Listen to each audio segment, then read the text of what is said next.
Dan untuk pembicara berikutnya, ini akan berpindah ke sisi virusnya. Jadi memang ada pepatah, tak kenal maka tak papa, bukan, tak sayang ya. Jadi kita harus tahu juga sebenarnya virus corona itu seperti apa. Dan kalau dia berubah mengalami mutasi, itu akan terbentuk impact yang sebagaimana. Dan sudah hadir di sini Dr. Gunadi, PhD, spesialis bedah anak yang akan membedah ya, karena bedah dia akan membedah tentang identifikasi genotyping strain virus SARS-CoV-2 dengan whole genome sequencing. Ya, berikut kami tampilkan CV dari Dr. Gunadi. Kalau dulu tadi Prof. Tri adalah Dai Senpai, kalau Senpai itu senior, kalau Mas Gun ini Senpai. Karena dulu dia yang menjemput saya di bandara ketika saya belajar di Jepang. Terima kasih Dr. Gunadi, dan para peserta kalau ada pertanyaan silahkan bisa dituliskan di chat box ya, dengan menuliskan nama, instansi, pertanyaan kepada siapa dan pertanyaannya apa. Monggo, waktu dan tempat kami persilahkan kepada Dr. Gunadi. Assalamualaikum warahmatullahi wabarakatuh. Suara saya jelas ya, Dr. Arfi? Halo, Dok. Halo, Dok. Dr. Arfi? Nggih, sudah terdengar Dr. Gunadi.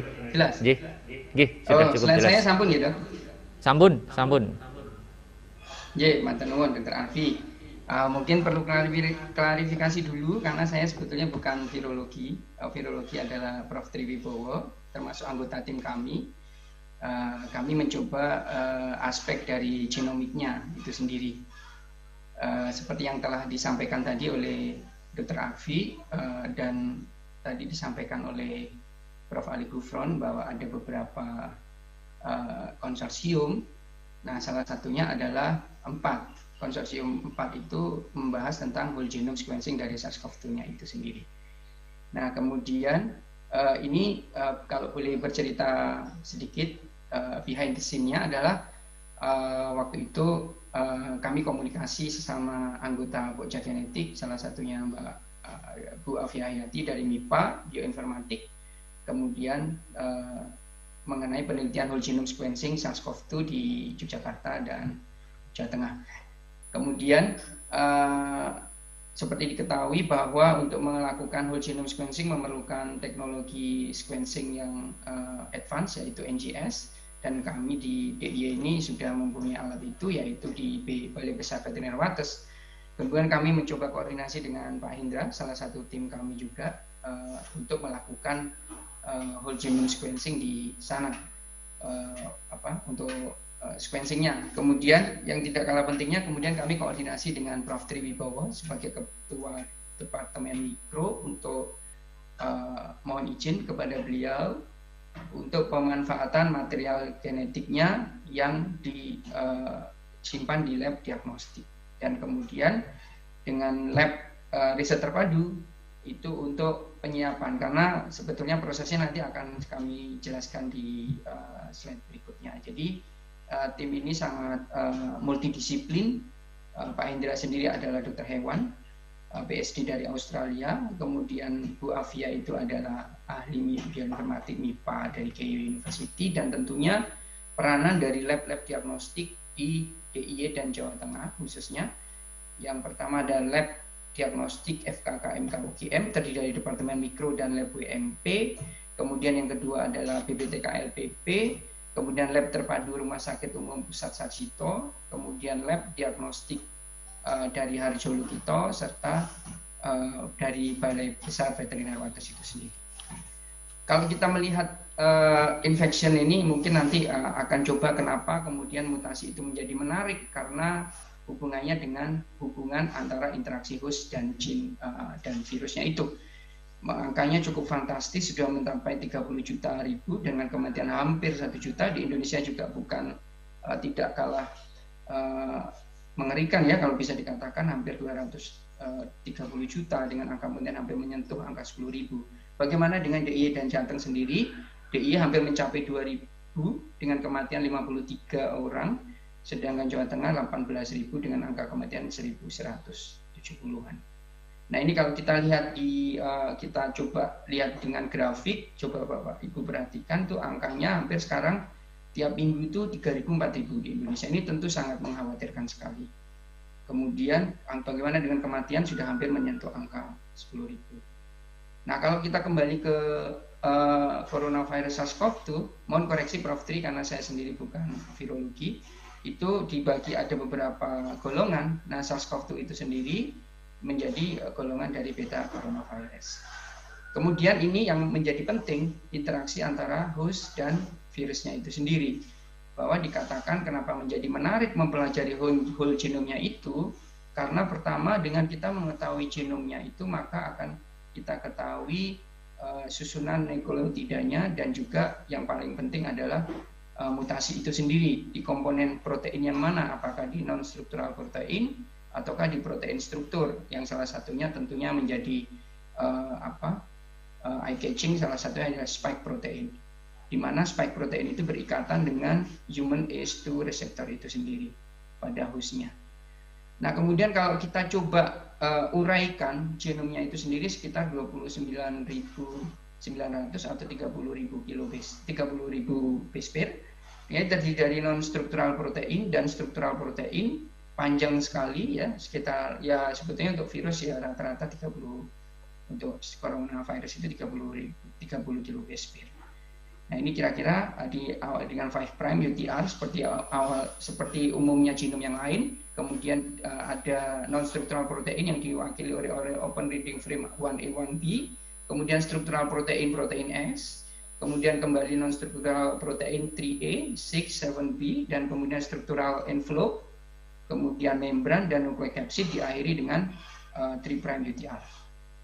Kalau kita telusuri lagi dengan yang menjadi perhatian adalah spike protein. Spike protein itu terdiri dari subunit S1 dan S2. Kenapa menjadi menarik? Karena pada subunit S1 terdapat yang namanya reseptor binding domain yang akan berikatan dengan ACE2 reseptor pada hostnya, manusia.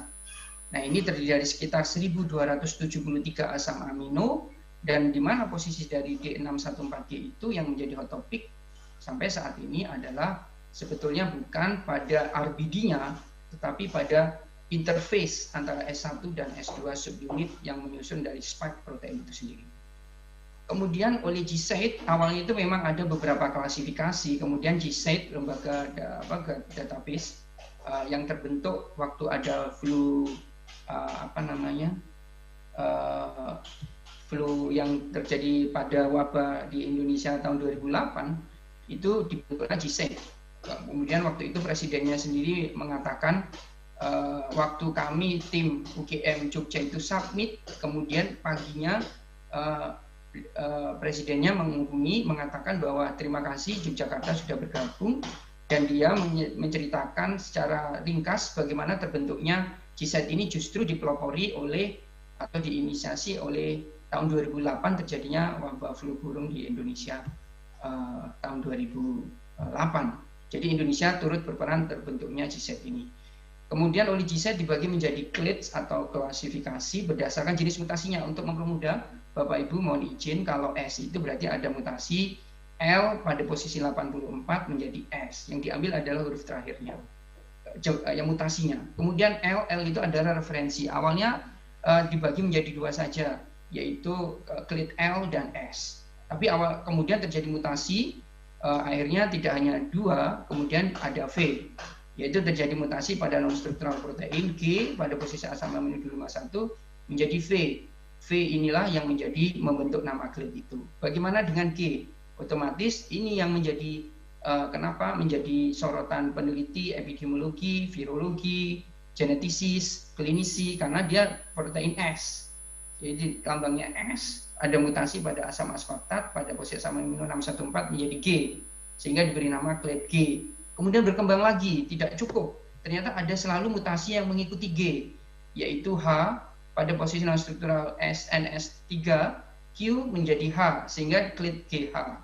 Kemudian ternyata juga ada lagi mutasi lain yang mengikuti G, yaitu posisi pada protein nukleokapsid pada posisi 204. Gilisin menjadi arginin, sehingga dinamakan clade GR. Bagaimana yang kalau tidak masuk 6-6-nya maka diberi nama clade O atau others. Nah kemudian ini sehingga kami mencoba setelah berkoordinasi tentunya dengan Dekanat dan UGM, terima kasih kepada khususnya Bu Dekan, Pak Yodi yang boleh mengizinkan dan Prof. Mustafa sebagai Dirut UGM mengizinkan kami men-switch dana penelitian yang harusnya bukan untuk COVID-19 kemudian menjadi untuk penelitian whole genome sequencing ini. Sehingga tujuan analisisnya pertama tentunya bagaimana genome sequencingnya, yang kedua bagaimana filogenetiknya, yang ketiga adalah peran dalam epidemiologi itu sendiri di DIY dan Jawa Tengah. Nah ini secara umum teknik sequencing untuk mengetahui whole genome ada 3, yaitu shotgun metagenomic, kemudian enrichment, yang ketiga target panel. Secara umum shotgun metagenomic kelebihannya adalah host dari whole genome dari hostnya, manusianya bisa di sequencing. Tetapi kekurangannya dia sangat mahal dan dia sekali running hanya bisa 1 atau sampai 2 sampel. Sehingga kalau itu gagal melayanglah ratusan juta rupiah. Sehingga akhirnya setelah berdiskusi dengan tim dan kemudian dengan tentunya provider dari sequencing ini, kita pilih metode kedua, enrichment. Secara umum enrichment metodenya, kalau boleh izin menjelaskan secara singkat, yaitu pertama swab itu sendiri yang dilakukan kemudian diperiksa RNA extraction di lab diagnostik, maka kemudian ada proses-proses yang ini kita kerjakan di FK KMK UGM LRT, yaitu mulai dari cDNA sintesis juga sedikit berbeda karena ini double stranded cDNA sintesis. Kemudian ini yang baru datang memang semua inden lama, semua demandnya meningkat di internasional, tidak hanya di Indonesia. Termasuk salah satunya double stranded cDNA sintesis ini yang menjadi ditunggu-tunggu oleh peneliti. Nah kemudian setelah dilakukan cDNA sintesis maka dilakukan enrichment, dilakukan proses pengukuran kualitas, dan baru setelah ready setelah 1-2 hari baru kemudian di running di mesin NGS di Balai Besar Veteriner. Nah, kemudian dilakukan analisis bioinformatik. Secara sederhana seperti ini Bapak Ibu. Kemudian ke data yang itu kita submit ke GSAID, bahwa untuk pandemik seperti ini bahkan tidak menyangkut masalah genom, publikasi apapun COVID-19 harus dilakukan, datanya harus diketahui oleh publik untuk menangani bersama.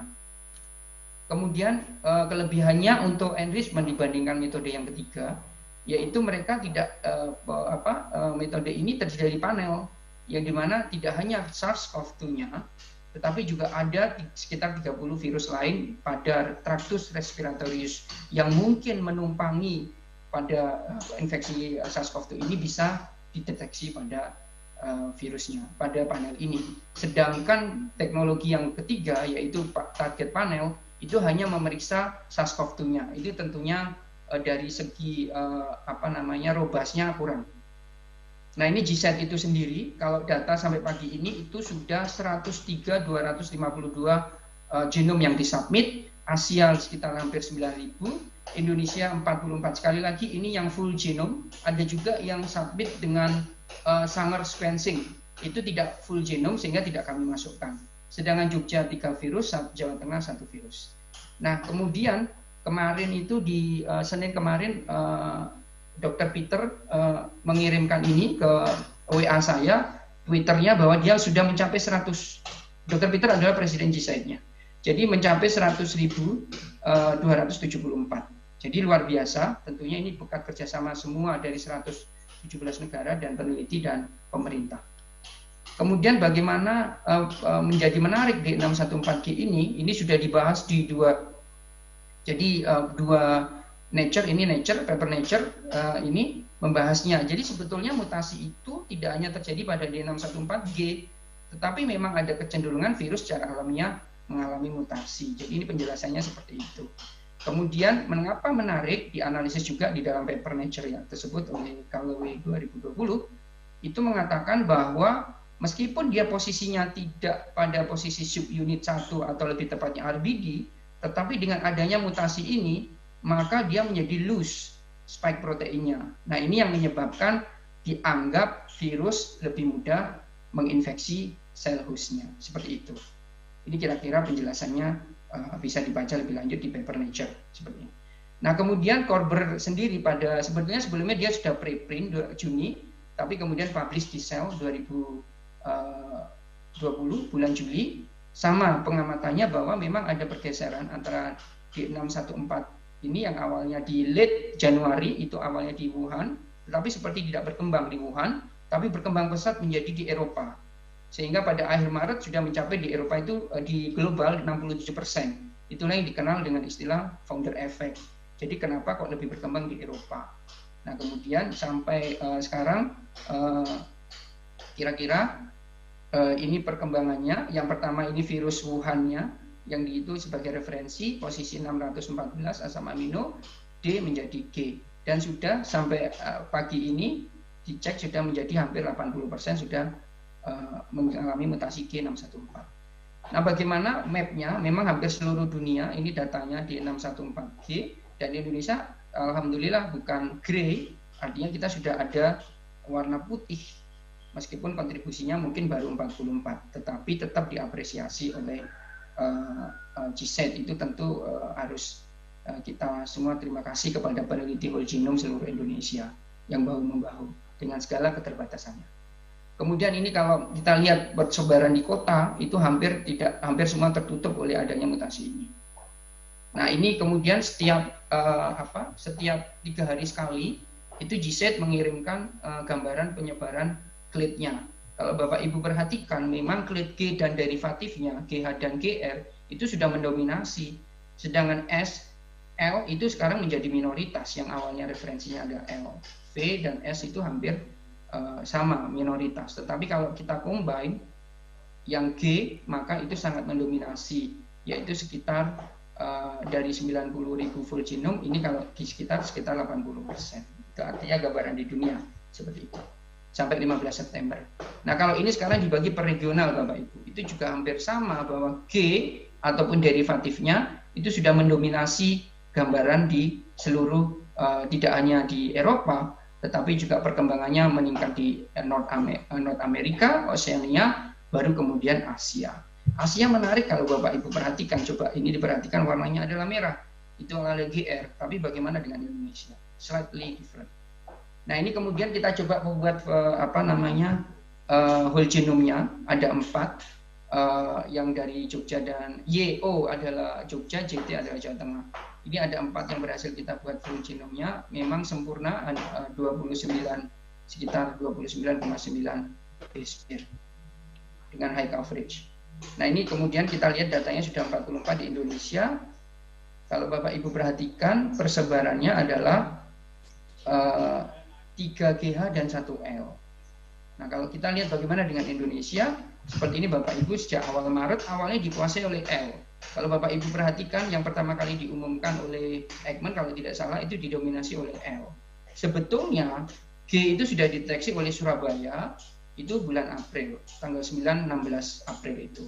Tetapi sekali lagi karena paper Korber itu belum keluar, maka ini menjadi belum begitu menjadi pembahasan umum. Tapi begitu publish Korber itu terus kemudian semua peneliti epidemiologis di bidang untuk SARS-CoV-2 ini seperti menuju pada satu poin ini. Ya sebetulnya tidak, tetapi sebagian besar seperti itu. Nah, kalau Bapak Ibu lihat ini perkembangannya malah didominasi oleh GH, bukan GR atau G. Meskipun ada GR dan ada G, tapi secara umum kalau Asia itu GR yang mendominasi, tetapi ini adalah GH. Nah, kemudian Bapak Ibu ini kita coba melakukan analisis filogenetiknya. Menariknya memang untuk L itu memang kita seperti referensi dari Wuhan. Dominasi ini Bapak Ibu yang biru-biru ini adalah virus-virus yang dari Indonesia. Kemudian yang hitam ini global, yang merah itu dari Jogja dan Jawa Tengah. Kalau kita lihat yang clade-nya L itu memang dia berklaster menjadi satu dengan virus dengan Wuhan dan Asia, yaitu termasuk di Malaysia, Arab UEA dan yang lain, India. Tetapi kalau menariknya Bapak Ibu, kalau GH memang ini selain berklaster dengan Asia, tetapi dia juga berklaster dengan Eropa. Di sini juga bisa dilihat. Dr. Gunadi, ngapunten, waktunya 2 menit lagi nggih. Siap dok, matur nuwun. Bagaimana dengan perkembangan penelitian selanjutnya? Yang menarik adalah sekarang ini adalah klaster keluarga. Ini kita tentunya ini tantangan kami untuk batch kedua whole genome untuk klaster-klaster keluarga yang telah berhasil diidentifikasi di rumah sakit rujukan COVID-19. Jadi tentunya bagaimana kita apakah ada peranan terhadap klaster keluarga ini. Mungkin itu, ini adalah tim kami, memang multidisiplin, baik itu dari peneliti, kedokteran hewan, MIPA, kemudian dari lab diagnostik, dan tentu saja peran besar dari rumah sakit COVID-19, rujukan COVID-19, DIY dan Jateng, serta lab diagnostik di DIY dan ya khususnya ada 5.